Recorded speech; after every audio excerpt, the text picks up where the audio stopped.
अक्षय तृतीया की आप सभी को हार्दिक शुभकामनाएं। अक्षय तृतीया के इस दिव्य दिन पर माँ लक्ष्मी आपके घर धन और समृद्धि की बरसात करे। आज के वीडियो में आप सुनेंगे अक्षय तृतीया से जुड़ी हुई कुछ प्रचलित व पौराणिक कहानियाँ। आपसे अनुरोध है कि आप कहानी के अंत तक बने रहिए और जानिए कि क्यों अक्षय तृतीया का दिन इतना शुभ माना गया है। हिंदू धर्म में अक्षय तृतीया का दिन बहुत शुभ माना गया है। इस दिन कोई भी शुभ कार्य बिना पंचांग देखे और बिना मुहूर्त निकाले किए जा सकते हैं। अक्षय तृतीया के दिन ही त्रेता युग का आरंभ हुआ और भगवान परशुराम का जन्म हुआ था। कहते हैं भगवान परशुराम काफ़ी आक्रामक स्वभाव के थे, लेकिन उनके अंदर ब्राह्मण होते हुए भी क्षत्रियों वाले गुण थे और उनका प्राकट्य भी अक्षय तृतीया के दिन ही माना जाता है। अक्षय तृतीया के दिन ही सुदामा अपने मित्र भगवान श्री कृष्ण से मिलने गए थे और उस दिन भी अक्षय तृतीया थी। सुदामा के पास कृष्ण को भेंट करने के लिए चावल के मात्र कुछ मुट्ठी भर दाने थे, जिन्हें उन्होंने श्री कृष्ण के चरणों में अर्पित कर दिया था। उनके इस भाव के कारण ही कान्हा ने उनकी झोपड़ी को महल में बदल दिया। इस तरह सुदामा जी को भी इस दिन अक्षय निधि ही प्राप्त हुई थी। अक्षय तृतीया के दिन ही युधिष्ठिर को कृष्ण जी ने अक्षय पात्र भी प्रदान किया था और इस पात्र की यह विशेषता थी कि इसका भोजन कभी भी समाप्त नहीं होता था। इसी पात्र की सहायता से युधिष्ठिर अपने राज्य के भूखे और गरीब लोगों को भोजन उपलब्ध कराते थे। भविष्य पुराण में अक्षय पात्र का संबंध मनुष्य के दान धर्म से बताया गया है। इसी दिन महर्षि वेदव्यास जी ने महाभारत की कथा को सुनाना आरंभ किया था और गणेश जी ने इस कथा को लिखना प्रारंभ किया।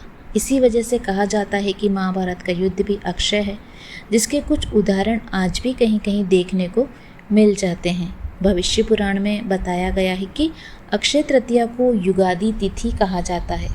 दरअसल इसी दिन से त्रेता युग का आरंभ माना जाता है, इसलिए इस दिन को शुभ कार्यों के लिए सबसे शुभ मुहूर्त के तौर पर देखा जाता है। मान्यता है कि अक्षय तृतीया के दिन हम जो भी कार्य करते हैं उसमें हमें अक्षय फल की प्राप्ति होती है और वह पुण्य कभी भी समाप्त नहीं होता।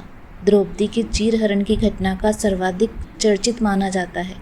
पौराणिक मान्यता है कि उस दिन अक्षय तृतीया ही थी जब पांडवों ने कौरवों के साथ जुए के खेल में द्रौपदी को ही दांव पर लगा दिया था। दुशासन ने द्रौपदी का चीरहरण किया। अक्षय तृतीया के दिन ही द्रौपदी की लाज बचाने के लिए श्री कृष्ण ने द्रौपदी को अक्षय चीर प्रदान किया।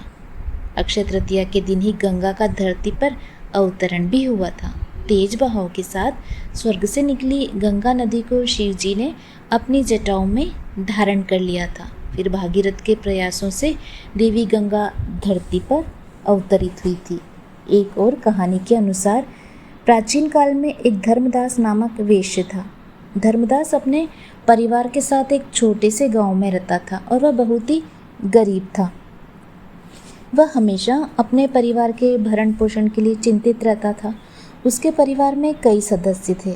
धर्मदास बहुत धार्मिक प्रवृत्ति का व्यक्ति था।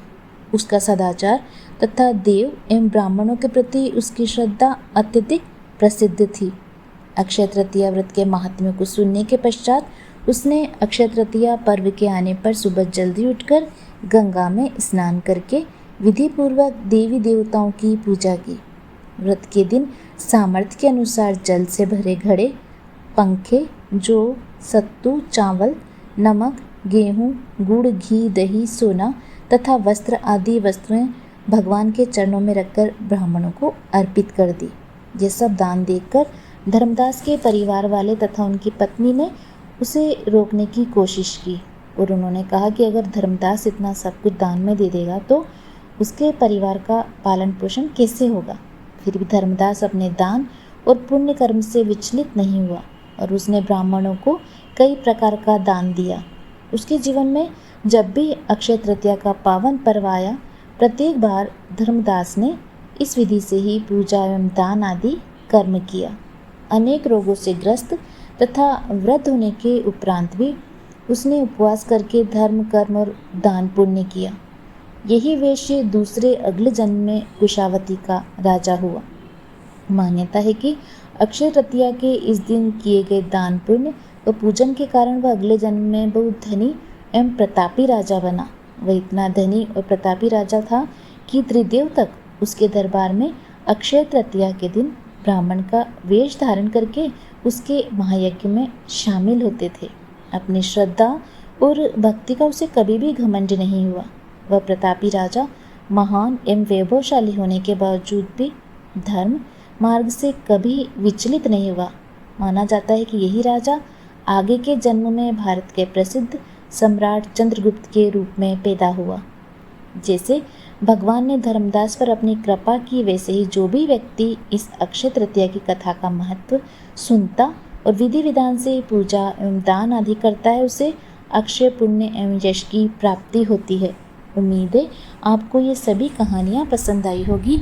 इसी तरह की अन्य कहानियाँ, पूजा विधि, शुभ मुहूर्त सुनने के लिए आप हमारे इस चैनल से जुड़े रहिए और सब्सक्राइब अवश्य कीजिए।